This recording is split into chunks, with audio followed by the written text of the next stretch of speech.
Hi, you're listening to the Fresh Start Podcast. This is episode number 7.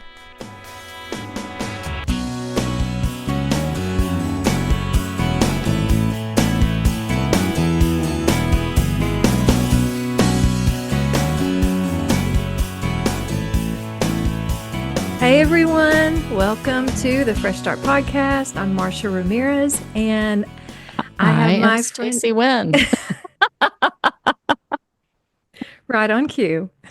Hi, Stacy. Hi. It's just us today. It is. But that's good because we have some things to talk about. We're going to do a little recap for those of you maybe that have not heard all of the episodes so far this season. We may kind of go through some of those and highlight, and it may make you want to go back and listen to one or re-listen again. But before we get into that, how you doing, Stacy? Well, I'm doing good. I've had lots of pet adventures here in my house, and you've had a significant pet adventure in your life. But for here, we had a kitten, a stray, adopt us and brought her in. And I keep saying she. We didn't know for a while if it was a he or she. So it's a he. Okay. Brought him in, and he's been in my room and bathroom kind of as his spot while we acclimate the other pets to him. And that has become kind of difficult, actually, because Maggie's cat is not being very polite and kind. Really? Oh, no. No, she's very much still in a hissy mode. Is she a lot bigger than the kitten? They're about the same size. She has more girth, I would say. Girth. That's what I'm going to tell. I have a little more girth than you. I like that. Yeah, so I was hopeful that the acclimation would be faster because the new kitten, he's got so much energy. He wants to get out of the room. Like, he's ready to explore the house and wants to get out and about. And at night, basically, he zooms around all night. So that's what I get to experience. Fun. It's like having a new baby. It sure is. Oh, yes. Gosh. What's his name? His name is Ellis. Ellis. Mm-hmm. That's so cute. Yep. So, yeah, we've had quite a week here at the house. If anyone's been following me on social media, they know that our dog, we have 2 dogs, Buddy and Theo got attacked by a raptor of some kind. He's like a 25-pound mixed terrier. I would have thought that, he would be safe from birds, but apparently not. That bird or birds really, really tore him up, and we weren't sure he was gonna make it. Obviously, he was too big for them to lift. He was too heavy for him to lift, but they sure tried. So either they were trying to attack him. It is nesting season here in Middle Tennessee for birds. Another friend of mine said that she runs a rescue here in town, and she said there's these new black-headed vultures that have migrated to Tennessee from Texas, and that they will attack anything. They will attack baby deer. They will attack calves. So who knows exactly, because he got out of our yard and got into the woods behind our house, and by the time I found him, he was messed up. So, yeah, but everyone has just been so sweet to check on him and check on us. And there's a good thing about social media, because you do have a lot of people like offering suggestions. I've learned so much about little vests that you can put on them to protect them from birds. I have learned about pet insurance. People, I am telling you right now, I thought, oh, pet insurance, that's for the birds. I mean, that's a bad analogy. But pet insurance is really, we looked into it. It's really affordable. And if you look at it as like a health savings account that you're putting money into every month for like for Theo, it's like $20 a month. And I'm telling you, his vet bills are out of control. I mean, I mean, no one should have to worry about if they can afford to save their pet's life. And so Yeah. I've been telling everyone I know, like, this has been such a horrible situation, but I'm trying to use it to alert people, to educate people what I've learned about this sort of thing. So, number one, big birds will attack dogs, even if they're too small for them to pick up, and they can do some severe damage. And number two, look into some pet insurance Hmm. because, I mean, especially as they get older, you know, it's there's all different kinds of companies that do it. So I would encourage anyone that really loves their pet and maybe doesn't want to end up with a $12,000 vet bill. Exactly. And you can't go into a vet even for just a checkup for much less than $300. By the time they run Hmm. labs and you get your flea and tick prevention or whatever it is, just a Hmm. normal visit's expensive. Yeah. And now that we have two dogs, that's twice the chance of something happening and twice, everything. So that's my PSA for the for the week, everyone, is like watch out for raptors, whether it's a hawk or a vulture or an owl. A lot of people Hmm. thought maybe it was an owl, but those are usually at night, and this was Right. still daylight. So anyway, yeah, it's been pretty crazy. And then my husband just had his wisdom teeth taken out this morning, so I'm in full caregiver mode right Yes, you now. are. I'm taking care. Yeah, my kitchen counter just has nothing but medicine all across it. Oh Here's no. Mike's medicine and here's Theo's medicine. Where's yours? Well, You got to mine's make sure yours is there too. oh, trust me. Got to take that got to take that estradiol. We don't want to get my hormones out of whack. So yeah. So anyway, yeah, that's it. It's been crazy and I hope your cat gets to where she enjoys Ellis. Yes, me too. That'll be a saga. I'll give an update in a future episode. Okay. Is Charlie getting along with Ellis? Yeah, and Charlie went to the vet today, and she is 28 pounds. So Wow. she is just growing and growing, Yeah. and is probably about halfway to where she will be Oh, weight-wise. she's going to be big. It's gonna be a big girl. Hmm. Wow.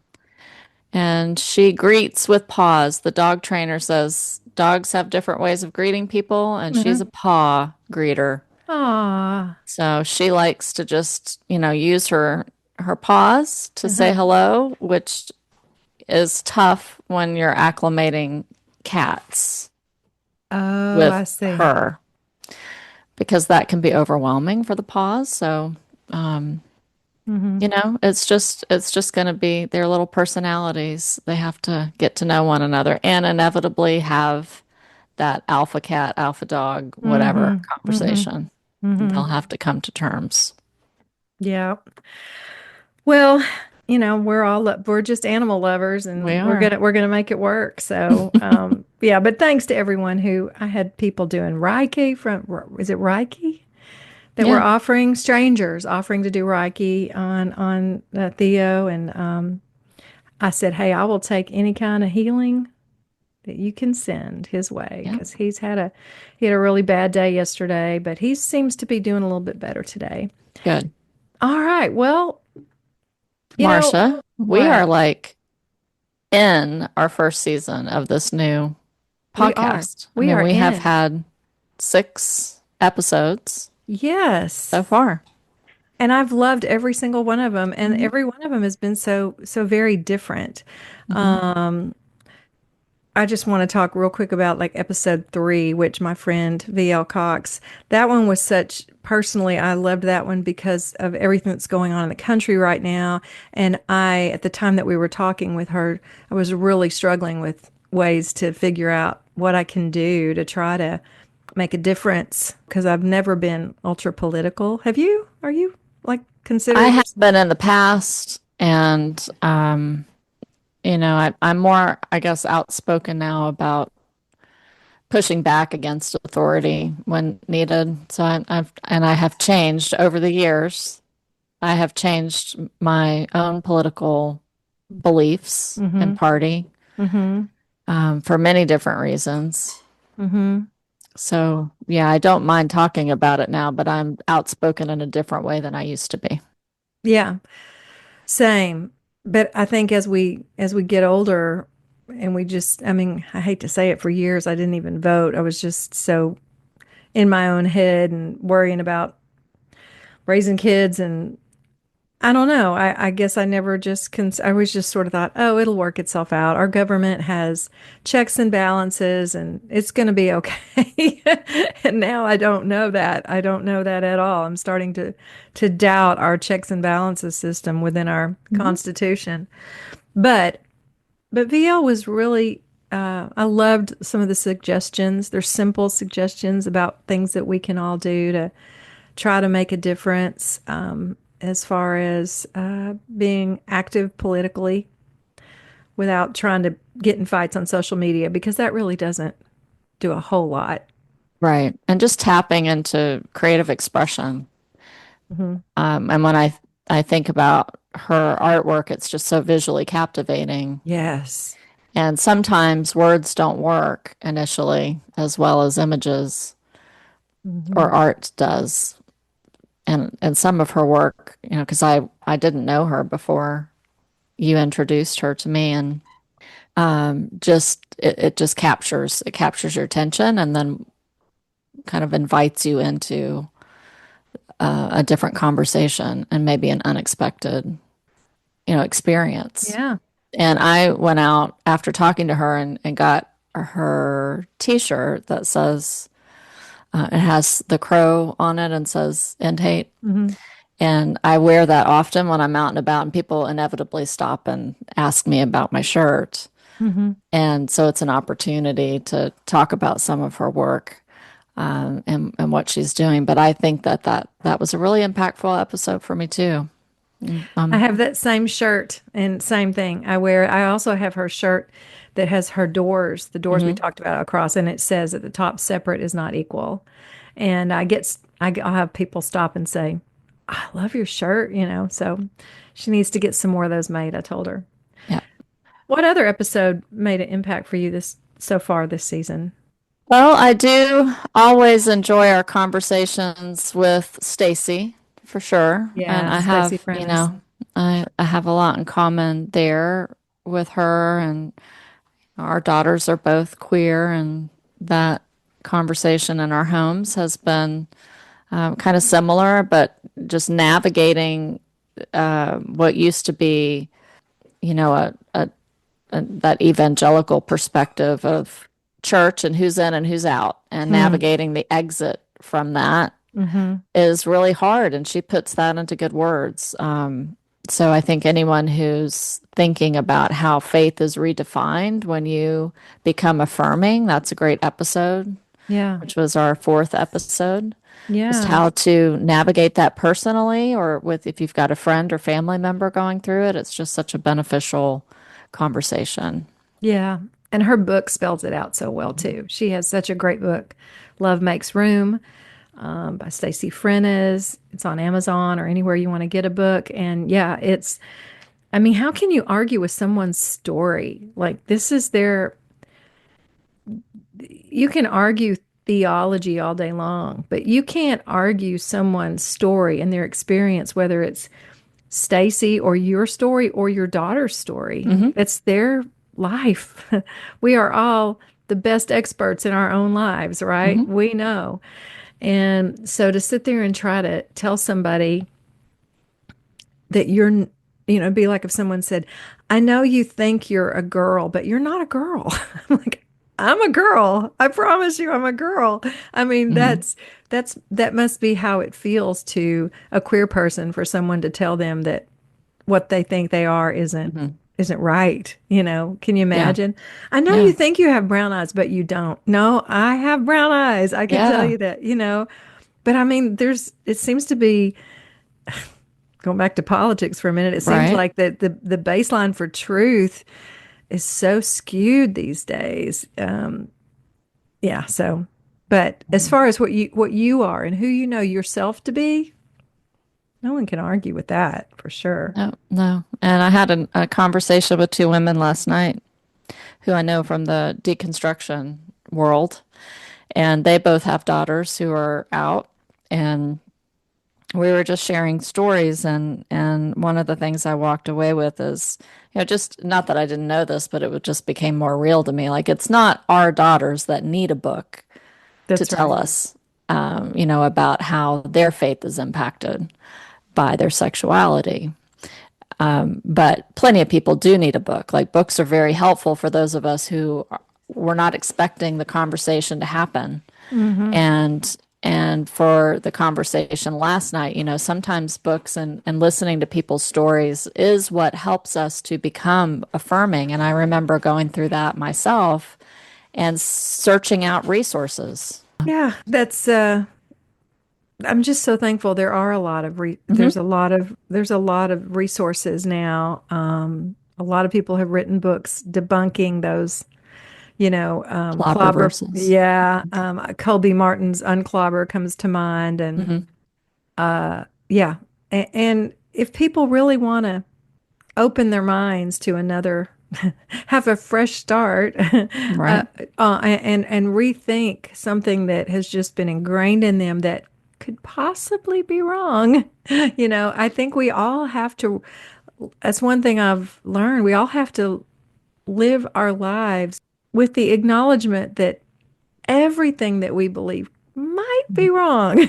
I mean, there's just a possibility that, because I've had too many times where I was convinced I had it all figured out, especially when it come to faith, that I'd been Hmm. taught what I was taught was the right way, the only way. And boy, have I had to eat crow. Speaking of Crows. crows. Well, I think if everyone listening probably could look back at their lives and think of at least one thing, I mean, really, one way that we used to think earlier in life that we no longer believe, Hmm. something that, we've changed on a topic, an issue, and it happens all the time, and it should happen where we're willing to take in new information, new stories, new ways of seeing the world, and change our Hmm. viewpoint. Yeah. And it should happen more often. It Yeah. needs to happen more often. Now we need to at least be able to have the conversation and just not shut down. Hmm. Um, but I was looking forward to another topic you brought up for today, which is that in regard to Easter. How have our viewpoints changed on Easter? Because we're recording today and it's Good Friday. We're going into Easter weekend. And how Hmm. have things changed for you? Man, Easter, I'm trying to think I think it was 2020 when I finally had my Easter meltdown, and I just couldn't. I had to rethink. I'm searching for words here, but I remember being so upset that Easter with watching so many of the people on social media posting their pictures of their family at church with the death has no sting in their Easter little outfits, and he is risen, and I just remember having this complete meltdown and thinking, wait a minute. The George Floyd thing, I think, had just happened, and a lot of people were hurting. There was a lot of tension in the country. And I'm like, are y'all looking around? Are y'all paying attention? Like, death has sting. Like, there's some people that are really hurting right now. And, you know, it's not like that was the end of the story. It was the beginning of the story. It was the beginning of the Christ. One thing that I have had to sort of like understand is that Jesus was the human, and Christ is not the same thing. I'm trying to think. I'm like sputtering around here, but I was reading something about what Christ is this morning in my Devo. The risen Christ is everything. It's not the same as Jesus. Like Richard Rohr says, Christ wasn't Jesus's last name. Um, what about you? I mean, how have you changed in your thoughts towards Easter? I think that I have a kind of a more in more recent years, just a resistance to how we celebrate Good Friday. Oh, Um, I think we should talk more about why Jesus was executed. yes. Putting that into a different context about why Jesus was a threat would be, I think, helpful, especially in light of current conversations around social Mm, justice and hmm. um, power over fascism, power Hmm. over leadership, Yeah. if you don't want to use the fascism word. It, I think it's important to have the conversation about what Jesus did that was so countercultural that threatened religious authority and political authority, because that would be really relevant to Hmm. to our lives since 2020, and now Yes. especially in our country. Yes. So I that's one thing that has changed, and for me, in our God and My Girlfriend's podcast series, we interviewed Danielle Schroyer, who wrote Original Blessing. And that was a big turning point for me in regard to Easter and looking at life through resurrection eyes and not crucifixion eyes. Yes. Yes. It's the resurrection of, Mhm. and it's a new life, Mhm. and I saw something, I'm not going to say it correctly, I don't think, but I wished I could have found it. This morning I was scrolling through Instagram and I saw a little meme that said, Jesus didn't die for our sins. He died because of the sins of the people there. I mean, Mhm. basically, yeah, he was murdered because he wouldn't fight back, basically. I mean, to me, it was the cross is the ultimate sign of nonviolence. It's like, Mhm. I love you too much to hurt you back. Like he wouldn't Mhm. hurt back, It Mhm. was crazy. And I had someone say, I think sometimes we overlook the impact of Jesus's life. We focus on the cross and the death and the resurrection, and that's important, but it's the way he lived. He came to teach us how to live, Mhm. Right. not necessarily to just die for our sins. Now, I know some people would argue with me. No, that's the whole reason he came. He came to fulfill the scriptures. Mhm. You know, I don't know if I believe that anymore, but I do believe that his life and the way he lived, and like I say, right till the death, nonviolent, full of love, full of compassion, Mhm. even saying, "Forgive them, Father, they don't know what they do." Mhm. Learning that his life was every bit, his living was every bit as important as his dying. Maybe that's what Yeah. I'm trying to say. Yeah. He introduced people to salvation before he died.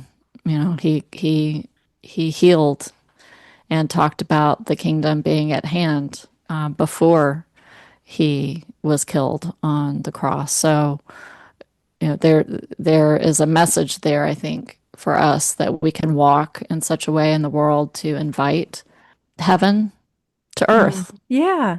and we can walk in our lives in such a way as to invite hell to earth. Yes. And we see that all the time. Heaven is not something we have to wait for. Yeah. I love, It's at yeah, hand. Hmm. bringing the kingdom of God to earth. That's what he was trying to teach us with his whole life. It's like, if you do this, you're going to be passing on love and joy and kindness and goodness and all the fruits of the Spirit. Hmm. And yeah, it's pretty upsetting to see, some people that are Christians. I started to say some people that call themselves Christians. But again, that's me arguing with their experience. If they say Hmm. they're a Christian, who am I to argue? That's what they are. So there's some Christians to me that have really started ignoring a lot of the teachings of Jesus in favor of Americanized Christian nationalism. Hmm. And That's what I was kind of fighting against for a long time. And for some reason, Easter just was all wrapped up in that, and I just Hmm. couldn't really go there. And honestly, I still haven't. I probably won't go to church Yeah, this I weekend don't either. plan to either. I plan to be at home with my daughter, and we have a tradition that we do every year, and I'm going to do that Yeah, and be happy with that yeah, because there's a lot to be happy about in building relationships and spending time. That's one thing we can't get back, hmm, spending time with people that we love. yeah. I agree. Yeah, and I think Mhm. God wants us to do that. Like wants us to do, and whatever tradition it is that makes you feel like it's a special day. Mhm. I Yeah. agree. So anyway, yeah. So if anyone else in there has been struggling with Easter, you're not alone. It's sometimes it can be a confusing holiday, but find your own way to celebrate it, you know? Hmm. Yes. And I think the concept of stewardship is really important to think Yeah. about at all times. Yeah. And I'm thinking about it now in a different way, just how I steward myself, my time, my energy, my productivity. There are lots of things that I see in the world on social media and conversations, whatever, that I could engage with. And I ask myself, is it productive engagement for me? Is my energy going to be well spent here or not? And there are things that I walk away from now that because I know that I've got to devote my energy in other places. And I think, thinking back about some of the people we've talked to and how we stay ready and resilient and for our fresh starts like right now. And I think I said this in episode 1 too. Like I'm really mindful about my energy level Mm-hmm. and my capability and trying to kind of be strategic about where I'm putting my energy and also thinking about the ways that I'm not maybe expending my energy. Maybe I should be. Like those are kind of constant conversations going on in my head. So stewardship is like a big theme. And when we think about Easter and not going to church and spending time in other ways, Yeah. I think it's perfectly normal. I mean, it may be breaking from traditions we've had in the past, but I think it's helpful to do what we believe we need to do. And when we think about all of the ways we can get into whether it's standing up for what we believe is right in the world and how what we're doing about that right now, calling our representatives, whatever it is that feels like the right thing to do, going marching, Yeah. entering into conversations within our communities to find Mhm. ways to connect with people that will be helpful and supportive in the Yeah. days to come. Those are really excellent ways to use our time. And I back off sometimes. Sometimes I don't do a good job, and you could probably catch me online when I don't, Marcia, but just trying to limit conversations with people that aren't open. They're not open. Yeah, you're right. And there are some people, I mean, we've talked about this. I think you and I both use our social media when we do speak out. You and I have both learned about stewarding our energies with that. You can tell if there's someone that's genuinely interested in what you have to say.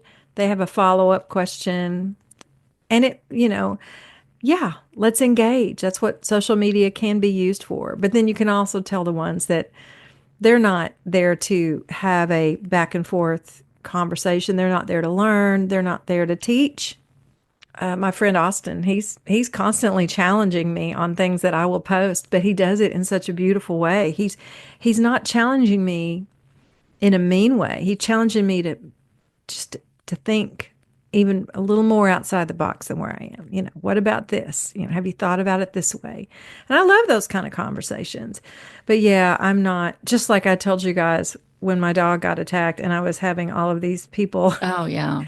calling me a moron and telling me, I hope they take your dog away from you. And I'd ask for prayers and they were like, I don't have a prayer for stupid pet owners, or I'd pray that he gets a better house, or, that kind of stuff.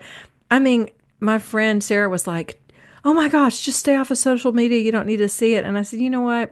That stuff, I don't have the energy for that anyway. Like that bounces off of me. Like these are just people that don't know me. They don't know the situation.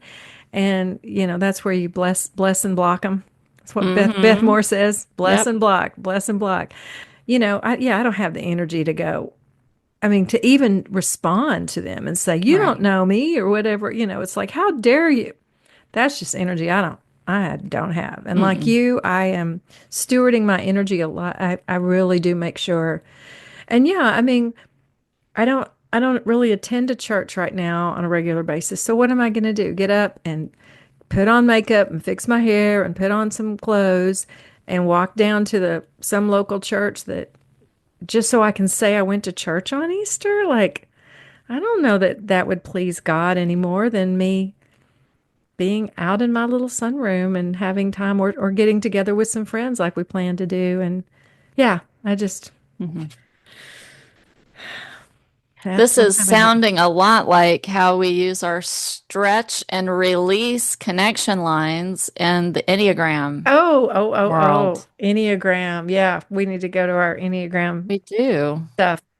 We've talked a lot. I've given some prompts over the course of the last, episodes that we've done just to help people think about integration, which is Hmm. how we pull in our thinking center, our action center, and our emotional center. So thinking, feeling, and doing. How do we ask ourselves when we get to those decision points in our lives, we get an opportunity to say, okay, how do I feel about this? What do I think about this? And what do I want to do about this? So if we can just engage each center, sometimes that's enough Yeah. to remember that we need all three centers to make the best decisions. And I wonder, so those are called connection points, and we've got wings as connection points too. So I wonder, what in your Enneagram journey has been an example of pulling in some of those connection points that has been helpful for you. Oh, the thinking, feeling, and doing. Is Yeah, that or, what or you're? your wings or your lines Oh of yeah. stretch and release. Hmm. Well, I'm a nine, an Enneagram nine. I thought I was a two for a long time. Those are sort of look-alike numbers, I guess, but I'm definitely a nine. And we're talking earlier about change with fresh starts and how nines handle change for sure. And although nines can be sort of meanable and they also can if they think the change is going to disrupt their peace, Hmm. they can they can be like, I mean, I read that and I was like, oh, that is so me. Like, I'm easygoing most of the time as long as it doesn't disrupt the peace that I constantly am trying to make, even if it's a false sense of peace in my life. But the connection with my eight, because the eight's such a challenger, and the nine is such a mediator. That is something that I have really leaned into. And I don't know, as an Enneagram coach, maybe you can tell me, but I used to I used to think, oh, I didn't see any eight in me at all. But as I'm getting older, my eight is starting to really, I'm getting in touch with that side of being able to use my voice. And so, nines tend to lose their voices. And I realize that the strength in my eight helps me find my voice. Hmm. Does that make sense? Yeah, because and nines like to, when you say find your voice, sometimes you find your voice by aligning with others and making sure there's alignment and collaboration and Yeah. consensus and all of those things. And that's why nines are such great peacemakers because of that. You're able to pull people together to make decisions, but you can lose your own voice in doing that. So, eight is a great connection point to remember that you have in that moment. I can. Because sometimes when I coach people, they say, well, I can't do that. I can't be assertive. I'm like, no, no, no, you can. You've got it. It's a tool. You just have to reach for it Yeah. and let that kind of build your confidence. I do have that capability. I can say no. I can Hmm. say, I want this. Hmm. I think we should do this. Hmm. Eights have the I language. Ah, and you're an eight, I'm an correct? eight. So Mhm. what about your connections? What are you? One of the things that I noticed for myself that was really meaningful is my stretch to 5. And when Oh. I started getting into Enneagram, it was right in the pandemic time frame, and I recognized that for me, I'm someone who's very action oriented, and I enjoy going out, doing things, being in the action Mm. and having that forward momentum. And I noticed, of course, like everybody else, the pandemic brought a screeching halt to a lot of what I did. And I noticed when I was learning the Enneagram that stretch move or the stress move to 5 was actually really beneficial to me. I benefited from slowing down because it helped me to be more present.